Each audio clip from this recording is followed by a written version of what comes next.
On va se faire une petite séquence assez sympa pour essayer de se rappeler des bons souvenirs, pour essayer de ramener un petit peu de nostalgie. Vu qu'il y a eu 14-0 dans ce match, il y a eu énormément de buts. On s'est dit qu'on allait se faire chacun notre top 5 des buts les plus marquants de l'histoire de l'équipe de France. Alors, marquant pour nous. Marquant pour Voilà. nous. Ça veut... Nostalgie. Nostalgie, voilà, instant nostalgie, ça peut vouloir dire plein de choses. Hein. Marquant par rapport à l'esthétisme, marquant par rapport à l'importance, marquant même parce qu'il peut y avoir une polémique derrière le but. Enfin voilà, vous allez voir qu'il y a plein de buts qu'on a sélectionnés. Et ce qui peut être aussi intéressant, c'est de voir un petit peu à quel niveau on place justement ces buts. Donc voilà, top 5 des buts les plus marquants. Kanto, Ouais. j'ai envie de commencer avec toi. En plus, t'as un beau pull bleu équipe de France. Poano, en fait, il a prévu, je crois, de mettre des images. Ouais. Et nous, on les commente un petit peu. Et vu qu'à chaque fois, il y a des buts qui sont en commun, on va pouvoir donner chacun notre ressenti. Voilà, c'est ça. Je pense que c'est ça. Oui. Poano, et on part du 5e au premier à chaque fois, c'est ça, Poano? Du coup, Poano, Ok, bah c'est ça. je crois que Poano, t'as envoyé une image comme ça et je réagis dessus, Poano. On fait comme ça. Bah écoute, vas-y, tu peux envoyer une image. Donc le 5e but de Kanto. Toi, c'est Ribéry, c'est ça? Ouais, alors j'ai pas mis d'ordre, hein. Moi je les ai donnés comme ça, pêle-mêle. Le 5e but, pourquoi? Enfin celui-là, Ribéry, je pense qu'il est rentré dans l'histoire un petit peu pour tout le monde par rapport au contexte, parce que tu joues face à une des plus grandes équipes de l'histoire du football, en tout cas du football de sélection, face à l'Espagne. Parce que c'est un Franck Ribéry qui, à ce moment-là, n'est pas encore la superstar qu'il était, que c'était un petit peu le petit jeune que Zinedine Zidane avait pris sous son aile. Et au-delà du symbole et du but qui est extraordinaire, il y a ce commentaire de Gilardi qui est entré dans l'histoire, vas-y mon petit. Tu vois, il est grandiose le môme, ou je ne sais plus exactement ce qu'il dit. Mais vas-y mon petit. Hein, mais voilà, le vas-y mon petit, c'est quelque chose qui est rentré dans l'histoire. Donc pour moi, ce but, c'est impossible d'y passer à côté quand on parle de l'équipe de France, par rapport à l'action, par rapport au contexte, par rapport à l'équipe, par rapport au joueur qui est Ribéry et par rapport à Gilardi tout simplement. Ok, très bien. 4e but, Kanto. Ouais, bah écoute, j'attends l'image parce que je me rappelle plus de l'ordre. Voilà, c'est un petit enveloppé. Il l'a mis. C'est un petit enveloppé de Thierry Henry face à l'Irlande en 2005. C'était les qualifs pour l'Euro, me semble-t-il. L'Euro de. C'était pas la Coupe du Monde plutôt. C'était la Coupe du Monde 2006. C'est la Coupe du Monde, pardon, vu que c'est en 2005, c'était Coupe du Monde 2006. Ouais. Et là, il y a ce petit ballon à quoi, 25-30 mètres des cages récupéré, et Thierry Henry fait un tout petit crochet externe avant d'enchaîner avec cette petite frappe enveloppée. C'est même pas un enveloppé du plat du pied, c'est un enveloppé avec le côté de la pointe du pied, tu vois, avec ce ballon. C'est enroulé, quoi. Non, parce que t'as les enroulés, Oui, regarde la frappe, t'as les enroulés plus haut, t'as les enroulés avec la tranche, t'as les enroulés qui sont plus avec presque le côté de la pointe. Il avait une technique de tir particulière. Et ce but est tout simplement fantastique. Et pourquoi il m'a marqué? Parce que le contexte autour du match est pas dingue. Mais moi, j'ai des souvenirs d'être dans ma chambre sur ma télé Grundig, je sais pas. Des télé Grundig. Une toute petite télé. Je regardais en secret parce que mon daron à 21h il m'envoyait me coucher. Et du coup, j'avais allumé. Et dès que j'entendais des pas, vite, j'éteignais la télé. Et ce match-là, je me rappelle, j'étais dans ma chambre et je me rappelle de ce petit enveloppé. Et c'est un but qui m'a marqué. Je sais pas pourquoi, mais visiblement, vu que tu m'as dit il l'a mis, c'est que toi aussi t'as marqué ce but-là. J'expliquerai moi pourquoi je l'ai mis, et j'en parlerai aussi tout à l'heure. Ok. Et ben on va enchaîner avec la prochaine photo. La prochaine image, Thierry Henry face au Brésil. Pareil, match plein de symboles. La seule passe de Zidane pour Henry. Oui, exactement, plein de symboles parce que c'est la seule passe décisive de Monsieur Zinedine Zidane pour Thierry Henry, avec l'immense carrière des deux en équipe de France, parce que c'est un quart de finale de Coupe du Monde, parce que c'est le Brésil, le pays du football, et quel Brésil en plus, et que dans ce match-là, il y a peut-être la plus belle partition de Zinedine Zidane. Donc ce but, c'est un peu le symbole. Ce qu'on va se retenir de ce match-là, c'est la partition de Zidane, le but de Thierry Henry. Ouais. Et pour moi, voilà, ce but de Thierry Henry, c'est le symbole de cette alchimie, de ce qui s'est passé de dingue ce soir-là. On a vécu une des très très grandes soirées de football, et c'est grâce à ce but que l'équipe de France s'est qualifiée. Voilà pourquoi j'ai mis ce but-là. Ensuite, on va pouvoir enchaîner avec Kylian Mbappé. Alors 2018 du coup. Non, là c'était pas 2018. Moi, c'était plutôt Kylian. Toi, c'était 2022. Ouais, c'était plutôt Kylian Mbappé pendant la finale. Ok. C'est important de le préciser quand même. Ouais, important. Même si 2018, ça avait aussi sa place. Oui, bien sûr. Mais c'est vrai que ce 2022, c'est finale de Coupe du Monde. C'est ce but qui était pas du tout évident à mettre, avec ce ballon qui est haut. Il le prend un peu de volée. Dans le contexte où l'équipe de France fait un match de merde, et qu'en l'espace de quelques instants, tu arrives à te remettre à y croire. Je pense que c'était une journée et un match qui était difficile à vivre pour tous les amoureux de football et tous les amoureux de l'équipe de France. Et finalement, en l'espace d'un instant, en l'espace d'une action, paf, Et ben voilà, là, on a continué à y croire. Mais c'est vrai que tu vois, j'ai même pas pensé à 2018. Mais quand tu vois le scénario du match de 2018, ça aurait pu également être celui de 2018. Ouais. Et voilà le dernier. Alors c'est pas du tout un top 1. Je rappelle encore une fois que je les ai mis pêle-mêle. C'est Dimitri Payet face à la Roumanie. J'y ai pensé celui-là.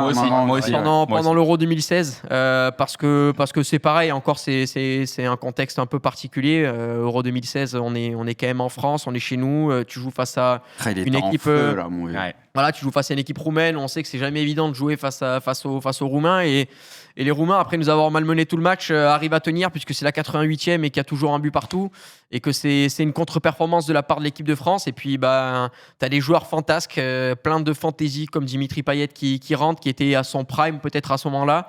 Et Dimitri Payet qui déclenche un énorme pétard, la voix de Margoton qui s'envole, et même si c'est pas le grand Margoton qu'on a pu avoir sur Pavard ou sur d'autres actions, mais voilà, c'est un but ça secoue un peu, quoi. Ouais, c'est ça secoue un peu, et c'est un but qui pour moi avait beaucoup de symboles, parce que le vécu de Payet et l'Olympique de Marseille, évidemment, et puis c'est un joueur qui, lorsqu'il était focus, concentré sur le football et qui n'avait pas de problème de forme physique, était incroyable. Et je pense que ce but en est l'illustration parfaite. Il a mis plusieurs bangers dans sa carrière, dont celui-là, dans un match ultra important. Ouais, franchement, ça commence très bien. Magnifique top. Ça fait remonter des trucs. C'est exactement le but. J'ai envie de me tourner vers toi, Bruce, parce qu'il y a quelqu'un qui nous parle d'un but. Je suis honnête, je l'ai fait 10 minutes avant l'émission. Mais il n'y a pas de problème. J'ai oublié des trucs. Avant de te rendre la parole, je veux juste préciser au chat, moi, comment j'ai fonctionné, parce que c'est vrai qu'on parle de Trezeguet, on parle de Wiltord, on aurait pu parler aussi des têtes de Zinedine Zidane en 98. Enfin, je veux dire, il y a plein de buts qui sont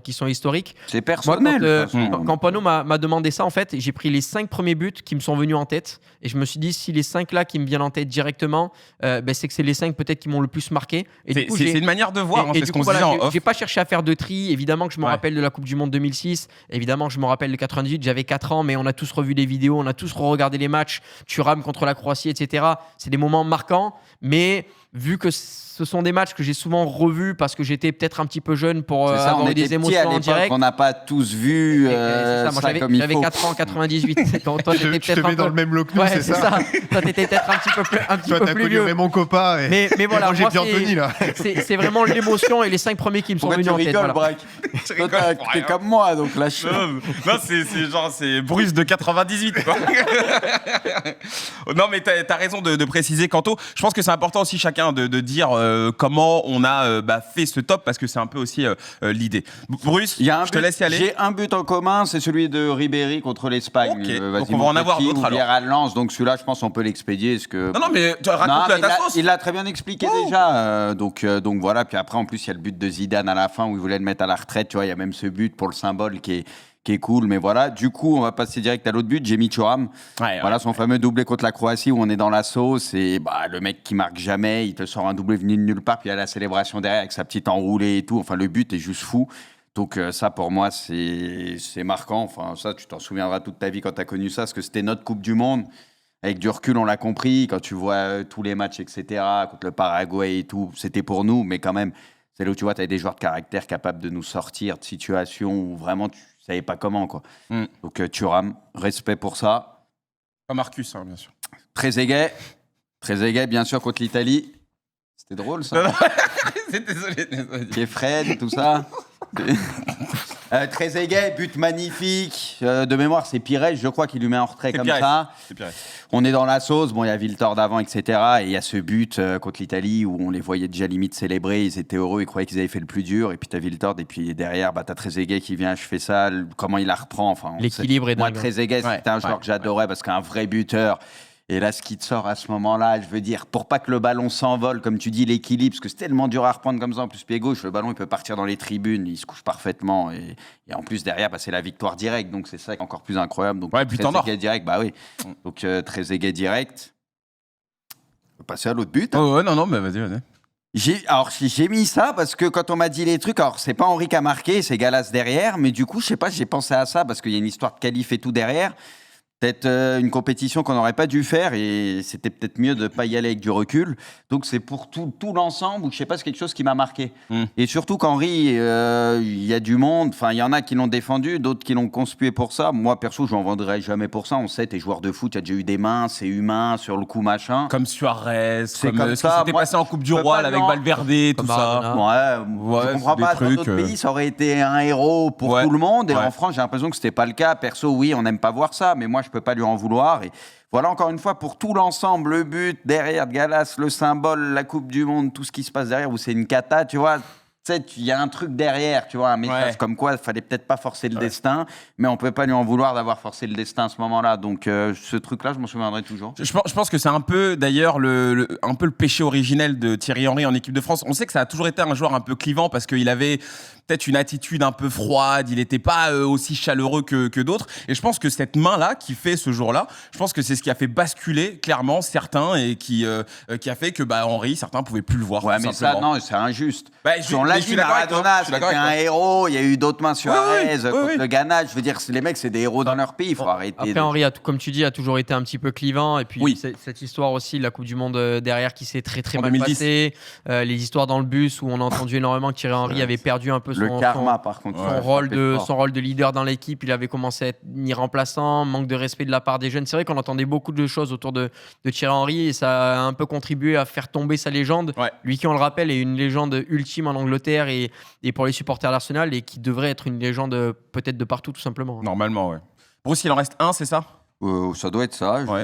On va le découvrir que j'ai mis. en image. J'ai mis la Panenka de Zidane pour la bonne et simple raison que déjà c'est une finale. C'est pareil, encore une fois, une histoire de symbole, parce que c'était sa Coupe du Monde, on l'a compris, bon, il se passe ce qui se passe derrière, mais on sait que Buffon le connaissait très bien, et du coup, il savait pas trop quoi faire à ce moment-là, et il t'invente ce truc, tu vois. C'est là le génie de ces mecs-là, c'est que t'es sur une finale de Coupe du Monde, il part pas forcément pour faire une panenka, et au dernier moment, enfin, il se dit, vas-y, il faut tenter quelque chose, un truc pour surprendre, et il te sort ça, donc c'est pour ça que c'est des joueurs à part et ça mérite le respect. Et pour moi, c'est marquant de ouf ce but-là pour toutes ces raisons-là. Voilà. Ouais, on se rappelle même pas s'il y avait but ou pas. On s'est tous posé la question sur le coup, est-ce qu'il y a but? Oui, vu qu'il n'y avait pas la GLT à ce moment-là. Il n'y avait pas encore la goal line. Dingue. C'est vrai. Merci pour ce top. Bruce, on enchaîne avec celui de Scipion. Est-ce qu'il y a des buts limites auxquels on n'aurait pas pensé? Il y en a un, je pense. Il y en a un. Le hipster ou pas? Il y en a un parce que je trouve que c'est un des plus beaux esthétiquement de l'équipe de France. Ok. J'allais De quoi? Le centre. J'aurais pu y penser pour. C'est vrai qu'il est incroyable. Pour le même, merci. Rien que pour le même, c'est vrai. Mais non, il y en a pas mal évidemment en commun. Tu peux envoyer Poineau. Bah voilà, c'est celui-ci, c'est Olivier Giroud contre la Suède. D'accord. Je trouve que c'est un des enchaînements les plus beaux que j'ai rarement vu. La photo, elle est magnifique. Il se l'emmène sur son pied gauche, reprise de volée un peu extérieur fouetté, lucarne opposée. C'est de la folie. Honnêtement, c'est aussi pour rendre hommage un petit peu à l'attaquant que c'est, le meilleur buteur de l'histoire de l'équipe de France, qui, je pense, mérite quand même sa petite mention, tu vois, dans le top 5 des moments marquants. Ce but, il était vraiment ouf. Si vous l'avez pas vu, c'est contre la Suède en 2017, match de qualification pour la Coupe du Monde. Et vraiment, je répète, c'est un des enchaînements les plus dingues. Enfin, tu vois, quand on part sur la Van Basten à Bergkamp, voilà, Giroud a montré ce soir-là qu'il était capable de faire ça. Et tu vois, j'ai aussi pensé au but de Giroud contre l'Espagne, tu sais, l'égalisation à dernière minute. Oui, bien sûr, de la tête. Qui était sympa, mais celui-ci, je trouve que esthétiquement, il est vraiment fou. D'ailleurs, moi, ce qui est drôle, et c'est ce que je trouve assez fou avec Giroud, c'est que des buts pas de légende, mais je veux dire, des buts esthétiques, même avec Arsenal et tout, il en a plein. Il en a une flopée. La compilation de top buts de Giroud à la fin de sa carrière, ça va être n'importe quoi. Il a mis des ciseaux, il a mis des coups du scorpion, il a mis vraiment de tout. Et il est sur des belles actions collectives. L'un des plus beaux buts que j'ai vu, celui d'Arsenal, où il se avec Wilshere à la fin. Extraordinaire le but. C'est vrai. C'est top. Ensuite, le suivant, évidemment, c'est un moment hors du temps. Le centre de Lucas Hernandez au couteau, un peu à l'arrache. Et là, qui c'est qui débarque? C'est cette petite tête frisée de Pavard qui nous met une reprise, mais monumentale. Un but fou. Bon, il a remis un très haut but contre l'Irlande, mais celui-ci, c'est le genre de but que tu vois une fois dans ta vie par rapport au contexte, par rapport au moment. C'est l'équipe de France est menée au score. On se dit, la seule fois où ils ont été menés. Exactement. Tu dis, tiens, quand même, ça va pas s'arrêter contre cette Argentine sans Sampaoli. Qui était totalement déréglé, où les joueurs faisaient le coaching à sa place. Et voilà, c'est ce but qui a remis la France dans le match avant que ça déroule derrière. Mais vraiment, rien que pour, pareil, je parlais d'esthétisme, cette frappe, en esthétisme, il est incroyable. En plus, c'est avec l'angle où tu vois le ballon tourner. Je me souviens vraiment le lendemain avoir revu, je sais pas combien de fois le ralenti de la frappe avec sa trajectoire. qui est vraiment incroyable. Et puis évidemment, le commentaire de Margoton, second poteau Pavard, qui rentre aussi. Qui est peut-être le commentaire finalement le plus marquant de Margoton. Tout à l'heure, tu parlais de commentaire, mais là, c'est le plus marquant, clairement, second celui-là. poteau Pavard, je pense que c'est sa phrase la plus mythique de sa carrière. Clairement. C'est clairement ça. Le suivant, c'est comme le... 2022. C'est 2022. Excuse-moi, juste pour Margoton, il y a peut-être le Michel Bastos aussi. Oui, mais... De 5-5 au MOL. Alors, c'était pas en clair, c'est sur Canal payant. C'est ça, mais le Michel Bastos, lui aussi. Il y a même le Vendel aussi. Ouais, le Vendel, il était fort. Mais là, t'es face à combien 14 millions Oui, c'est pas pareil. Quasiment C'est pas pareil. 18 millions mais de Michel téléspectateurs. Bastos de Margoton, franchement, par rapport à Pavard, je pense qu'il y a duel. Il y a match, peut-être. Pas en termes de portée, mais en termes de vibration, il y a duel. Jean me dit que c'était bien 2018 que tu lui avais dit, non? Ah non, c'était Pavard 2018. Pipio, dans ton top 5, t'as une revanche à prendre contre l'Argentine. Hein. Tout son top 5, c'est l'Argentine. C'est vrai en plus. Non, pour moi... Non, Kylian 2022 du coup. Ouais, Kylian 2022. Bon, Kylian 2022. Ouais, parce que, le contexte, l'équipe qui revient de nulle part, le but de folie, l'enchaînement, la reprise, le fait de tenter ça, enfin vraiment un but. Tu revois ça en plus, Coman qui vient récupérer le ballon dans les pieds de Messi, la remise de Rabiot, Colomboigny, etc. Enfin vraiment un but fantastique. Et juste pour l'émotion en instantané, tu vois, genre le fait de revenir nulle part, celui-ci il est incroyable. Et après, les deux derniers, vous les avez déjà cités. Il y a évidemment Franck Ribéry. Alors, je sais pas si c'est celui-ci qui va s'afficher, mais pour le petit bonhomme, pour Gilardi, pour tout ce que représente ce match, je vous l'avais dit, le Bamos à Roubilard Zidane. Et finalement, c'est nous qui le renvoyons à la maison avec la manière, avec Vira qui sort un match stratosphérique. Vira, il est incroyable. Zidane qui conclut ça, Ribéry qui est lancé. En plus, ce match était vraiment tendu. C'était une très très belle équipe d'Espagne. Et voilà, de toute façon, cette phase Espagne, Brésil, Portugal, Italie, c'était aussi l'occasion de rendre hommage à ça. Enfin, ils ont fait un run de folie. C'est un parcours pour Zidane en plus. C'est un parcours pour Zidane. C'était écrit pour Zidane. C'est exactement ça. Zidane qui rencontre ses coéquipiers du Real et tout. Enfin, c'était vraiment n'importe quoi.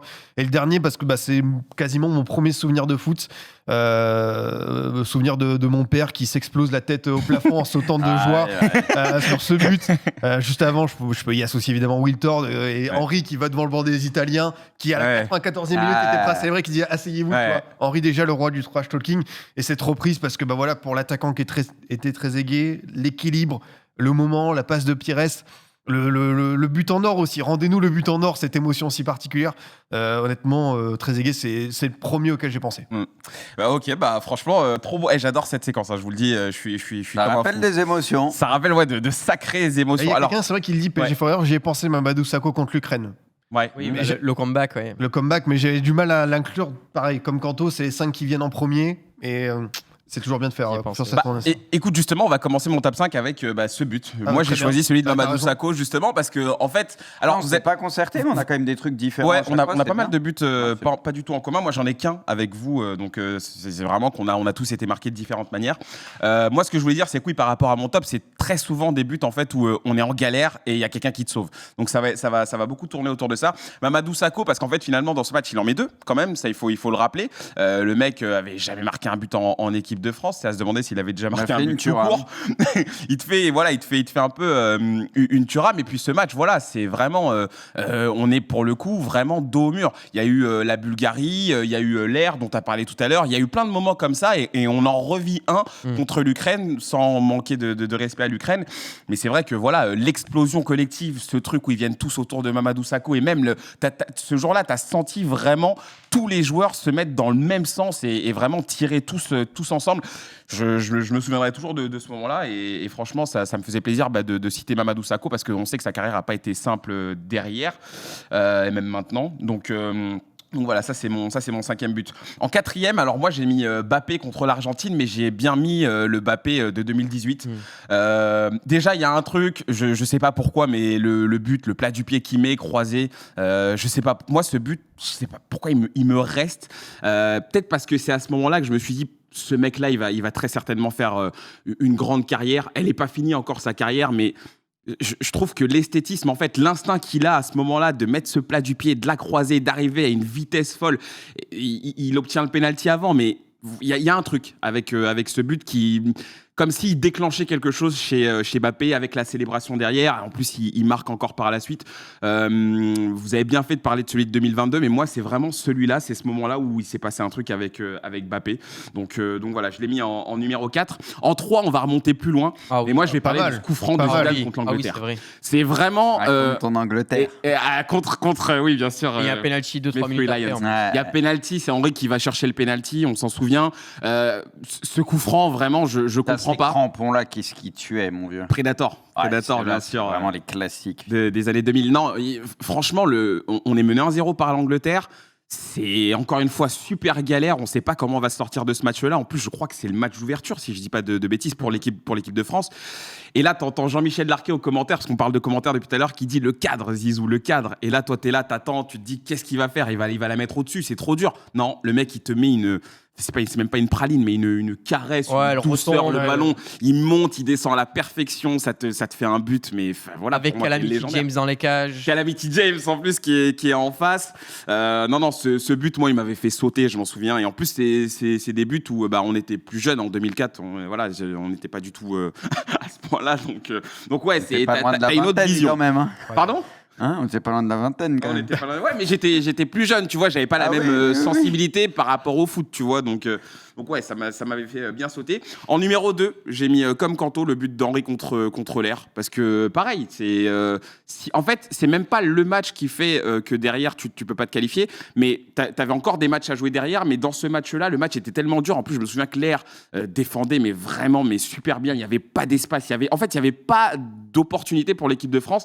Et là, t'as Will Tord, je crois, qui dédouble avec Thierry Henry qui contrôle, qui fait ce crochet et qui place ce ballon, mais parfaitement. Le temps s'arrête, en fait, pendant la Le frappe. temps s'arrête. Vraiment, c'est un but à la Thierry Henry. Tu peux pas faire mieux. C'est juste un but exceptionnel et il te permet d'aller à la Coupe du Monde 2006 quelque part. Et c'est fort parce que quand on voit les images, il a fait ça avec un ballon Umbro. Je vois pas du tout l'intérêt de cette information. C'est fort parce qu'aujourd'hui, en 2023, on a des ballons avec des coussinets de baisers et c'est vrai qu'il y a que des bons ballons. Ouais. Encore que le ballon de l'Euro 2004 déjà était Rotero. Ouais, il était déjà très très beau. Il Et était le magnifique. Giuliani derrière de ballons à 2006 l'époque, était bon aussi. Ouais. Mais je me rappelle que dans les années 2000, tu avais quand même beaucoup de ballons, c'était des cailloux, tu vois. Ouais. Mettre des giga Mais frappes à la regarde, après, Thorsten ils s'en Frings, plaignent. c'était pas évident, tu vois. Après, ils se sont plaints que c'était des ballons de plage aussi. Du coup, Oui. galère à Le maîtriser. Jaboulani, tu mettais une frappe dedans. Mais Thorsten Frings qui a mis des bangers, c'était en 2006 qui met ses pralines. Oui, l'Allemagne. Thorsten Frings, c'était bien, même ouais. Philippe Lam, il avait mis un but de fou à la Coupe du Monde 2006. Enfin, tous les Allemands, ils avaient. Ah oui. Ça a marqué des buts de Ballon dingue. de plage. Et pour terminer, dernier but, j'ai choisi. Vous avez choisi Trezeguet. Moi, j'ai choisi celui de Will Tord parce qu'en fait, le but de Will Tord, c'est pareil. Là, t'affrontes l'Italie. Là, t'as Toldo en face. T'as pas David James. En plus, on se dit, on est foutu contre l'Italie. On se dit, on est mort. Ça, ils ferment la boutique. Eh c'est fini. À ce moment-là, tu te dis, c'est foutu. Il y a aucun espoir. Et il y a la célébration derrière. Will Tord, il va vers le public italien. Il leur fait non, les gars, c'est pas terminé. On va continuer ce match. C'est pas fini. En plus, je crois que c'est vraiment la dernière occasion. Ça part d'une relance de Barthez. C'est ça. Ça atterrit sur la tête de qui, je crois, de Pires, Trezeguet ou Henry. Enfin, je sais plus. Il y en a un qui dévie le ballon, Will Tord qui contrôle, qui met cette frappe croisée. Enfin, le but est dingue, encore une fois. Donc voilà, c'est mes 5 buts. Mais en tout cas, franchement, je trouve que le Côte d'Ivoire est pas mal. Ouais. Vraiment, Trop cool comme séquence. On en a vu des. Et tu vois, si on devait le faire sur la Ligue 1, je sais pas si. Enfin, en vrai, on aurait des moments marquants. Ouais. Mais tu vois, quand je pense maintenant à Ligue 1 comme ça, but historique, je pense Il y en a, plutôt à des matchs historiques qu'à des buts historiques en vrai. Je sais pas pourquoi, si vous avez le même ressenti. Moi, je pense que là, les buts vont être associés à ton club. Tu vois, genre. Oui, moi, tu vois, je me rappelle Paoletta quand il est sur le côté, qu'il arrive à enrouler. Oui, il y a des buts. Sur Barthez, je me rappelle des buts. Brony s'est percé un peu, ça. tout ça. Mais j'aurais plus tendance à les associer à des matchs qu'à des buts. Alors Gourcuff PSG. Gourcuff PSG, ça c'est une folie. Esthétiquement, c'est le plus beau que j'ai vu. Wow. Et je le répète encore une fois, mais j'étais au stade et le but est face au virage. Et en fait, on voit l'action, mais tu sais, tu vois pas le détail. Et en fait, on pense que c'est contré par Sami Traoré, par Armand ou quoi. Et en fait, juste derrière, t'as le but, on sait qu'on est ouf. Et après, t'as le ralenti. Et là, on voit l'enchaînement. Et là, on voit le double contact. Il a mis on voit l'extérieur. 2 buts de et là, on a accompagné le truc. c'était C'était trop beau. Et tu penses direct au Juninho, Benzema et tout. Je pense qu'il y aurait des trucs sympas aussi. C'est le coup franc de Benzema à la fin. Juninho, bon, laisse tomber. Non, mais ça, c'est en Ligue des Champions. J'allais dire le coup franc quasiment du milieu de terrain. C'était contre Brême, je crois, un truc comme ça. Contre le Werder Brême, je crois. Il y a le Bayern aussi, où il envoie un truc où Oliver Kahn se tape la tête contre le poteau. On fera ça sur les prochaines périodes de trêve, top but Ligue 1, top but Ligue des Champions aussi, comme ça, bah voilà. Quand il y aura moins d'actu, on essaiera de faire ça.